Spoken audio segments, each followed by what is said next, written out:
My name is Mary. I'm 23 years old, and I just graduated with a degree in finance from a university in Denver. I'm living in the house I grew up in.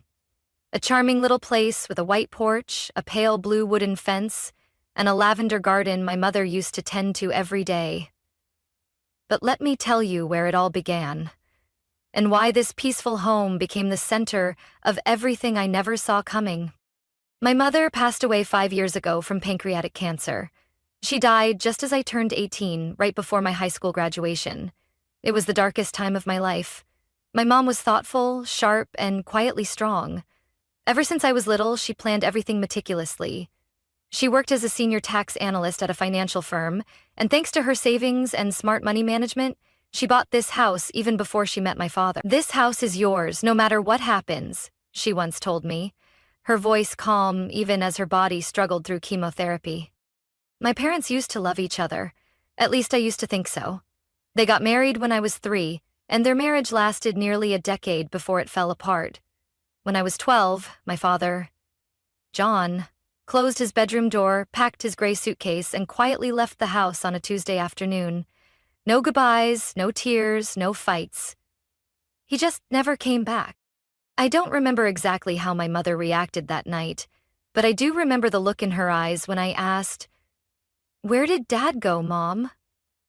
She stayed silent for a long while, then softly said, "To find another life, sweetheart." After the divorce, my father quickly remarried a woman named Rachel, someone with a sweet smile but eyes that always seemed to assess the worth of everyone in the room. A year later, they had a daughter named Hannah. She's 11 years younger than me, with rosy skin and bright brown eyes just like Dad's. I thought I would grow to love Hannah, but it was hard to connect with a child raised in a family I never truly belonged to. My dad lived with his new family in a rental house in the suburbs of Santa Fe. Occasionally I was invited over on weekends, but it always felt like I was an uninvited guest. Rachel was polite, always smiling and asking, "What would you like for dinner, Mary?" But her tone came with a look that suggested she hoped I'd decline. My dad would usually excuse himself, heading upstairs for work or pretending to be buried in papers. Hannah was the star of every mealtime conversation, and I just sat there, quietly eating my pasta, trying not to let anyone notice I was counting down the minutes. Even so, my mother never let me feel unloved. When her condition worsened, she poured everything into making sure I'd have a secure future. Before she passed, she updated her will, leaving the entire house to me.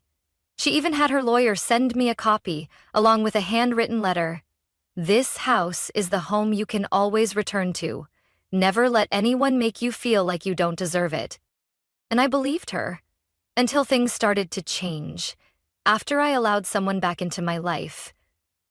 You might think I was too naive. Maybe I believed in family for too long. But I'm going to tell you everything, and once you understand what happened next, maybe you won't blame me. After my mother's funeral, everything felt like a blur, like a sad dream with no end. I lived quietly in the empty house for a few weeks, wandering through rooms that still carried her scent. Peppermint tea in the evenings and soft perfume she wore to work. I remember the feeling clearly, alone, paralyzed, and unsure what to do next. My college plans were ready, scholarships accepted, but my heart was hollow. That's when Dad called. "Mary, I think maybe you shouldn't be alone right now," he said over the phone, his voice low and unfamiliar, like he was playing a role he didn't quite know. "Rachel, Hannah, and I can come stay with you for a while, just so you don't feel too lonely. How does that sound?" I didn't know how to say no. Even though I'd never been close to his new family, I didn't want to face dinners with only the clink of silverware and long, wordless evenings in the living room. And so, they came. Dad parked his familiar silver SUV in front of the gate one Saturday morning. Rachel was the first to step out, holding a basket of fruit like it was a casual family visit, not a support mission for someone grieving her mother. Hannah, now 12, hopped out in light-up sneakers, dragging a giant pink suitcase almost bigger than her. The first few days were surprisingly calm. Rachel cooked, Hannah helped me fold laundry, and Dad fixed the squeaky storage room door that had bugged me for years. I almost started to believe that maybe, just maybe, we could be a family, even if just temporarily. One morning, while I was sitting on the porch sipping coffee, Dad pulled up a chair beside me. He didn't beat around the bush. "Mary, I have a suggestion." He set his mug down and looked at me with eyes I hadn't seen in a long time. "You're going to college in Boulder, right? It's far. And the house would be sitting here, empty. I was thinking, maybe we could stay here and take care of it for you. I'll cover all the expenses. You wouldn't have to worry about a thing." I looked out at the garden, where Mom once planted sunflowers in neat rows to shield the kitchen from the afternoon sun. My heart clenched. I didn't want to sell the house, but leaving it empty felt wrong, too. Mom had done everything to keep this place for me, and now, if they were just staying temporarily, just to look after it, maybe it made sense. I nodded. "Okay, but everything stays the same. This is still my house." Rachel beamed. "Of course, we're just guests, Mary." I should have paid more attention to that word, guests. It might have meant more than I realized. Before leaving, I cleaned out my mom's room. I carefully packed away her notebooks, family photos, and her favorite tea set into the attic. I locked the room tightly, keeping it as a sacred space I wasn't ready to share with anyone. 4 years passed in the blink of an eye. I lived in the dorm, then moved into a small apartment near campus when I started my internship. Every holiday I came home, the home that belonged to my mom, to me. But Rachel now called it our family home. She decorated the Christmas tree as early as November, hung pictures of Hannah in the hallway, and changed the curtains to pastel shades I never liked. But I turned a blind eye. I thought they were only staying temporarily. I'd be back soon and everything would go back to its place. I didn't know that during all that time things were quietly shifting, and that when I returned after graduation, ready to begin a new chapter of my life, I'd find myself standing before a door that no longer opened for me. It all started with a lock, and ended with a betrayal I never saw coming. How far do you think a family would go to take something that was never theirs to begin with? College years passed quickly. I got used to my new rhythm in Boulder, rushing to class in the mornings, studying late at the library, and sometimes picking up shifts at a cafe near campus to cover living expenses. Every holiday break, I packed my bags and caught the earliest bus home. To my mother's house, now occupied by my father's entire family. The first time I returned was during Thanksgiving of freshman year. I still remember the hesitant feeling when I stepped off the bus, clutching my backpack like I was walking back into a stranger's house. But Rachel opened the door with a bright smile, hands dusted in flour. "Mary, you're home! The pumpkin pie is almost ready," she exclaimed, pulling me inside like I was an essential part of the family. Inside, Hannah rushed up to hug me, the soft scent of her shampoo lingering in her brown curls. "Look, I made thank you cards for class," she said, showing me a paper covered in messy drawings and wobbly letters. I smiled sincerely. In that moment, the walls between me and this new family seemed to crumble. The visits after that were surprisingly warm. Rachel made my favorite lasagna, even though I never told her it was my favorite. "Your mom said you loved it growing up," she said gently, leaving me speechless. The kitchen, once my mom's space, now buzzed with laughter, the smell of toasted bread, and everyday conversations. Hannah grew older and started calling me Sister Mary instead of my half-sister. She dragged me to her school plays, texted me for opinions on party dresses, and once messaged me at midnight to talk about a classmate she had a crush on. I was surprised at myself for starting to look forward to coming home, as if I truly belonged somewhere again. Even Rachel made me feel closer. She invited me to her book club meetings with the neighbors. I didn't think I'd enjoy chatting about dramatic romance novels, but it turned out to be fun, sipping tea and laughing with women who knew how to tell stories. "You and I have similar taste in books," Rachel said with a smile once, her eyes so warm that I started to believe the cracks in the past were long gone. My father stayed the same, quiet, sometimes distant, but always there when I needed him. He'd ask about my classes, my internship, and occasionally drove me to the train station or airport. "You're making your mother proud," he said once as he dropped me off for school. I didn't cry, but my hand on the suitcase trembled. Some nights I lay in my old room, now a secondary guest room, staring at the ceiling and wondering, maybe I finally have a real family. Everything felt so peaceful. Maybe too peaceful. The kind of stillness that hides a storm slowly brewing. Even though the house changed, a new curtain here, a modern dining table there, Hannah's photos on the staircase, I convinced myself it was normal. People move on, people evolve. And I kept quiet. I ignored Rachel calling the house ours. I ignored Dad's sideways glance whenever I mentioned Mom. I ignored Hannah's innocent comment, "When I live here with my husband someday." I thought they were just being thoughtless. I was wrong. When senior year approached its end, I received a job offer from a major financial firm in Denver. I called home, excited to share the news. Rachel squealed with joy. "So you'll be moving back in for good. We'll be together again like before," she said like it was the most natural thing in the world. I smiled, but my heart tightened. Something felt off, though I couldn't name it yet. Little did I know that just weeks later, when I returned, with a suitcase, a job contract, and dreams of a fresh start, the doors would no longer open the same way. And the faces that once called me family would look at me completely differently. I came back on a quiet morning in early June, with soft sunlight and warm summer wind whispering through the trees. I had graduated less than a week ago, and the car was full of everything I had worked for over 4 years. My official job in Denver was starting in 2 weeks, and I was excited to return to the one place I had always called home, my mother's house. The one place that once made me feel safer than anywhere else.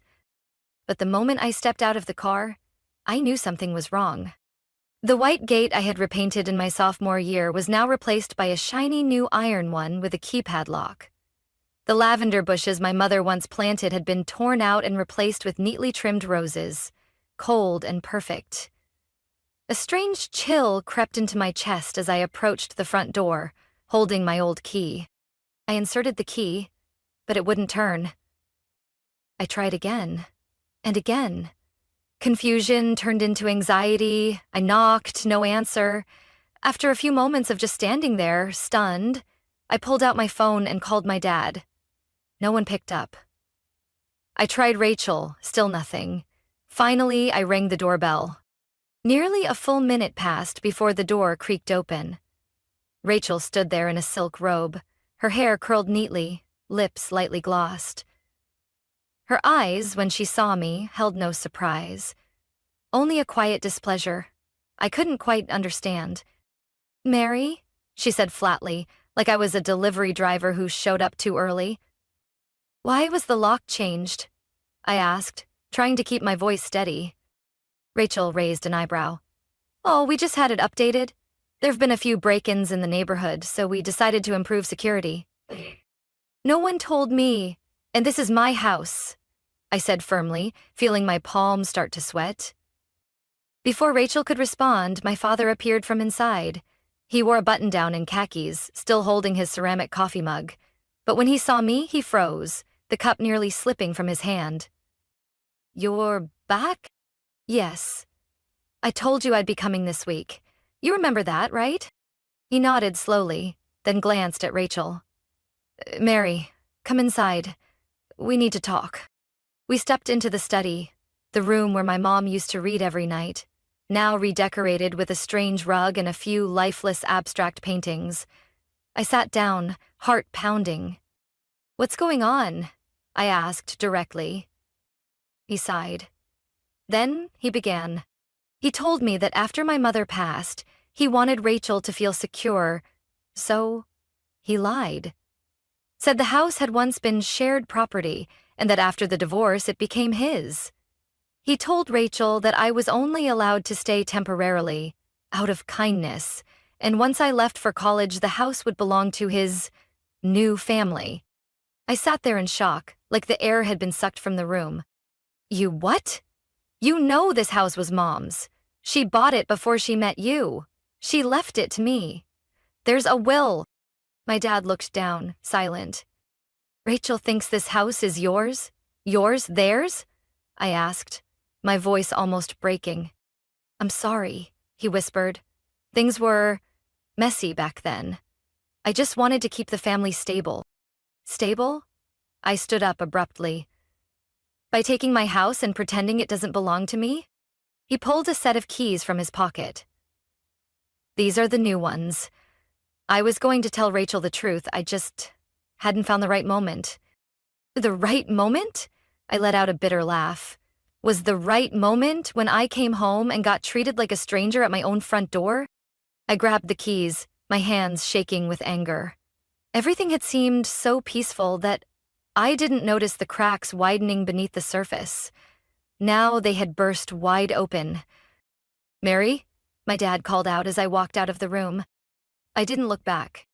In the hallway, I came face to face with Rachel, arms crossed, eyes sharp as ice. What did you say to him? She asked. I didn't have to say anything.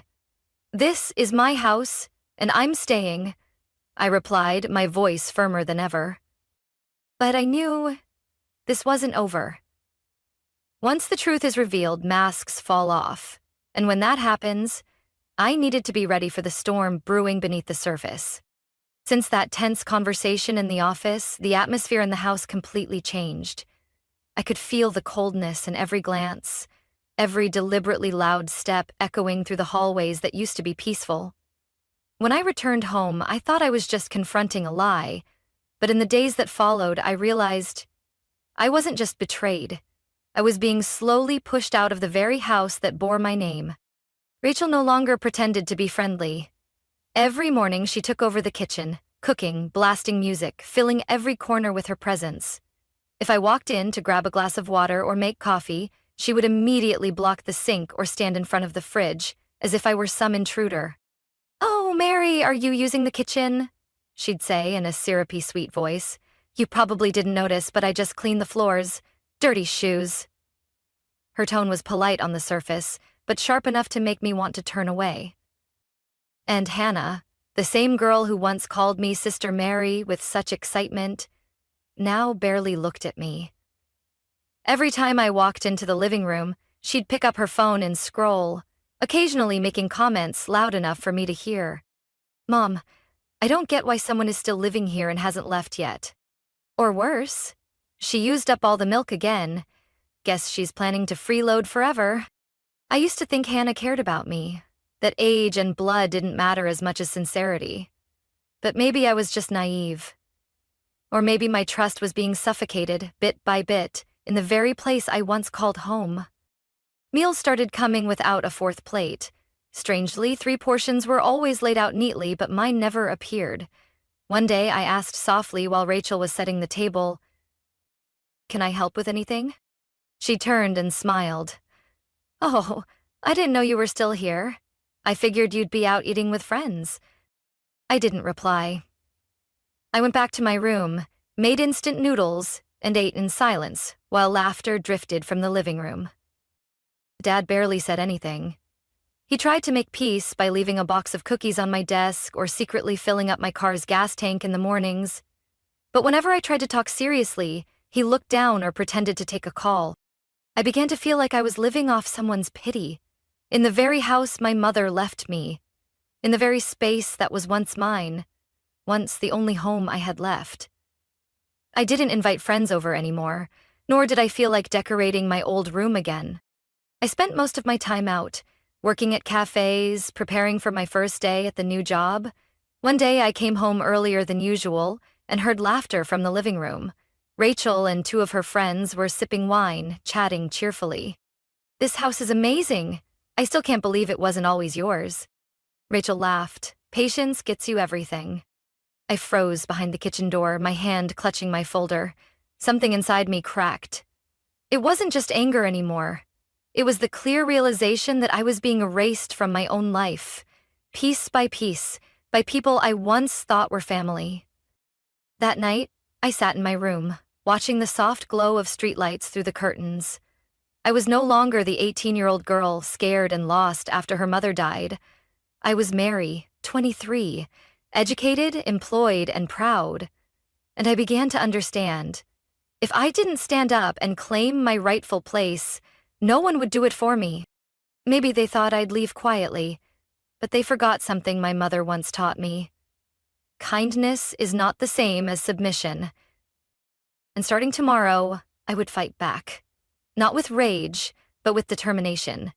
And a plan I had been quietly building for many nights. A plan that would make sure they never forget. I'm the only one who has the right to walk through this door without asking. I woke up on a Saturday morning to an unusual silence.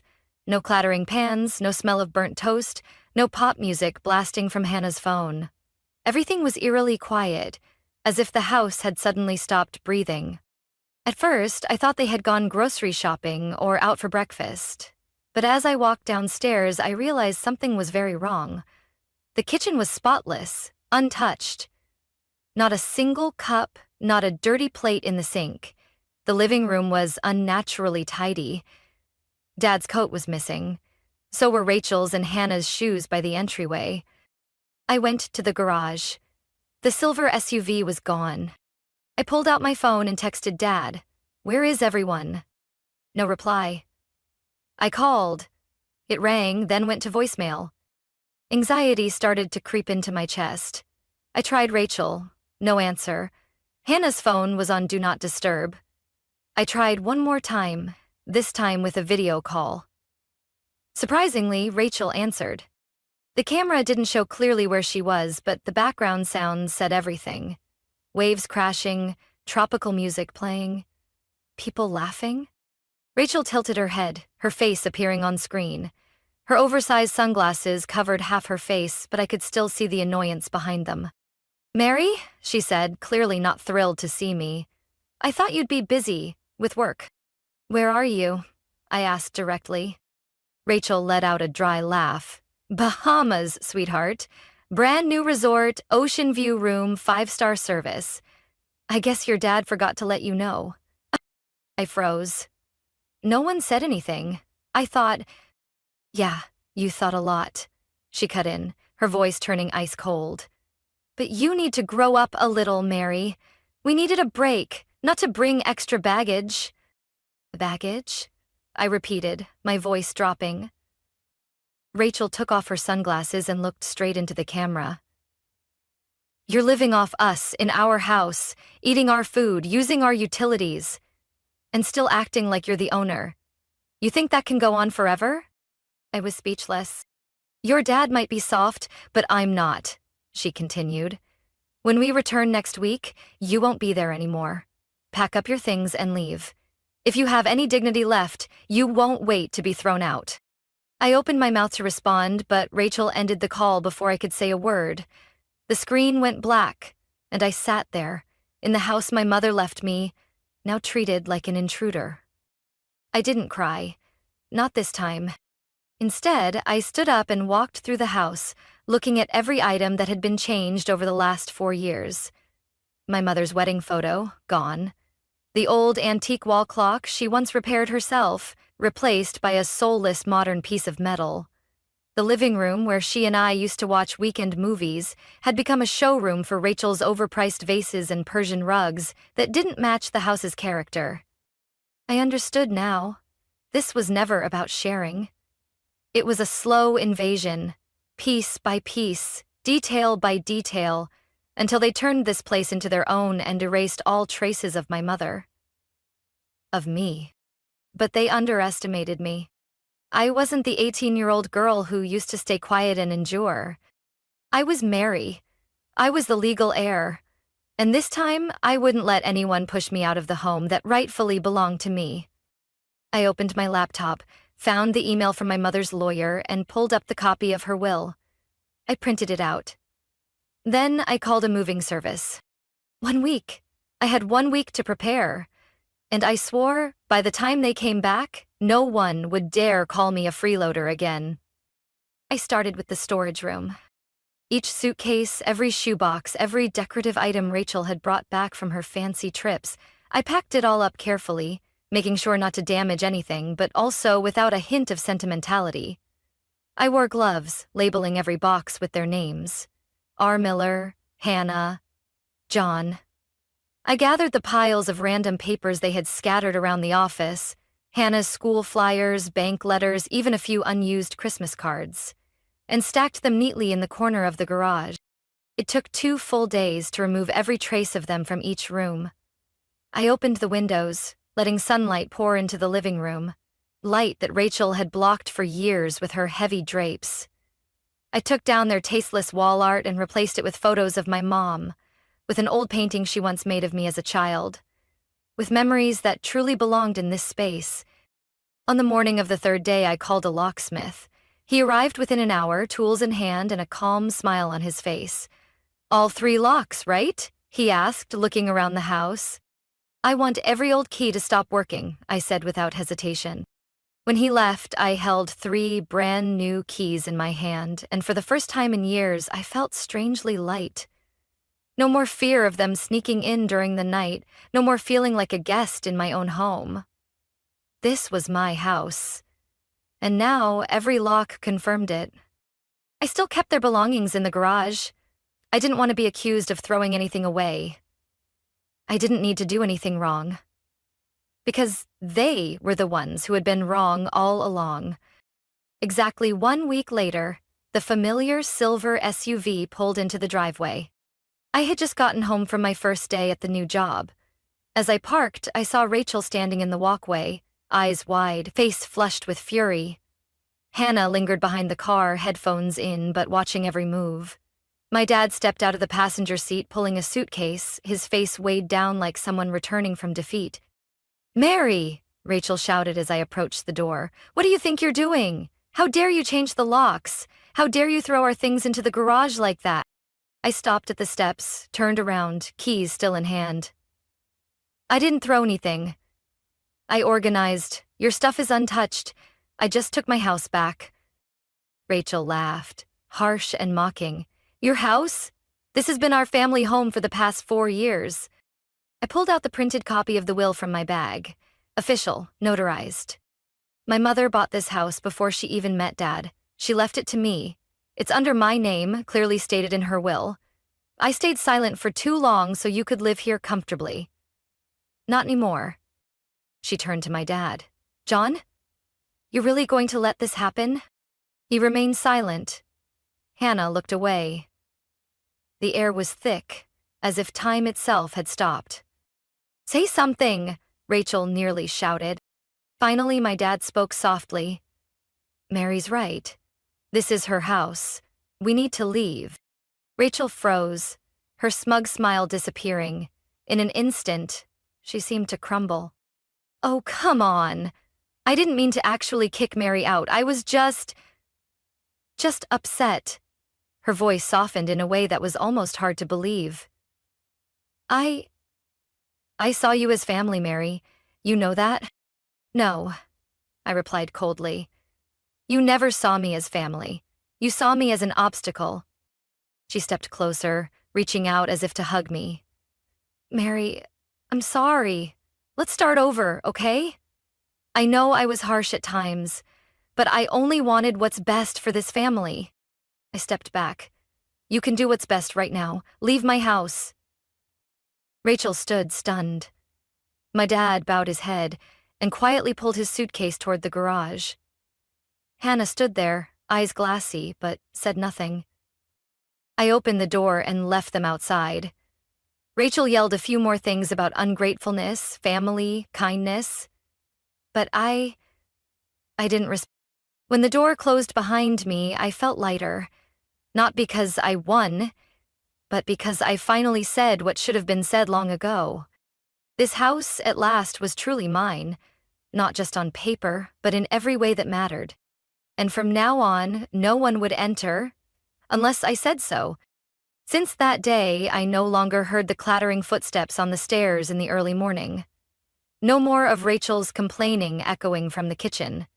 No more of Hannah's giggles in the living room while chatting on the phone. The house was quieter than ever. But it didn't feel cold. For the first time in years, the silence brought peace. like the house could finally breathe again. I started my new job at the financial firm just a few days after kicking them out. Though I wasn't emotionally settled yet, work gave me what I had long craved: a clear rhythm, concrete goals, and a reason to get out of bed every morning. Everyone at the office was kind, especially Denise, in HR, who always had a few peppermint candies in her pocket and greeted me with a cheerful, "Good morning, Mary," each day. After work, I often stopped by the flower shop near home. I'd buy white chrysanthemums, my mom's favorite, and place them in an old ceramic vase I'd found in the storage room, the one Rachel had tossed into the donation box. I placed it on the bookshelf, right beside a photo of Mom smiling brightly under the autumn sun. Some evenings, I sat there in front of her picture, telling her everything that had happened, as if she were still there, still listening quietly, just like she used to. Dad called, first from his old number, then from a string of new ones. I didn't answer. The messages came and went from my lock screen. "I'm sorry, can we talk? I miss you, Mary. Just one call, please?" I didn't respond, because I'd learned that sometimes wounds don't need apologies to heal. They need time, and distance, and closure. Rachel never messaged. I figured she was too proud to lower herself after such a bitter defeat. As for Hannah, once she sent me a photo. It was of the two of us, taken in the winter of my sophomore year. I was tying a scarf around her, smiling, while she made a silly face. The message simply said, "I'm sorry." I stared at it for a long time, then turned off the screen without replying. I don't hate Hannah, but I also can't forget the times she called me that girl or acted like I was invisible. Some things, once said, even out of ignorance or hurt, can cut too deep, and not every wound heals. Instead of dwelling on it, I chose to live. I taught myself how to cook the meals Mom used to make, flipping through her old recipe notebook with that familiar slanted handwriting. I replanted lavender in the garden, right where she used to grow it, and smiled quietly when its gentle scent drifted into the house each morning. I invited a few old friends over. Katie brought homemade pastries, and Sam, a college classmate, showed up with a guitar and played ballads that had the whole neighborhood curious. For the first time, the house was filled with laughter that wasn't forced, music that didn't drown out pain but instead felt real. Life slowly found its rhythm again, but not the old rhythm. A new path, one I carved for myself. Every night before bed, I stepped out onto the porch where my mom used to read during sunset. I don't see her there anymore, at least not in the usual way, but I feel her presence. In the peace of this place, in every breeze, every bloom, every quiet breath the house takes. One night, tea in hand, I had a thought. Maybe healing doesn't come from explanations or overdue hugs. Sometimes it begins with letting go of people who once called themselves family, but never truly loved you the way you deserved. I don't regret cutting ties with my father. I don't miss not opening the door for Rachel or Hannah ever again. Because I chose myself. And for the first time in my life, I don't feel guilty about that. From my own story, I've realized that not everyone connected by blood deserves to be called family. Some people stick around only when there's something to gain. And when there isn't, you become a burden in their eyes. Letting go isn't weakness, it's courage. Courage to protect your peace. I learned to stand up, to take back what was mine, and to live a life no longer built on others' approval. Sometimes peace begins with a firm goodbye. What do you think of Mary's decision? Would you have done the same if it were you? Share your thoughts below, and don't forget to follow the channel for more powerful and emotional stories about family and life.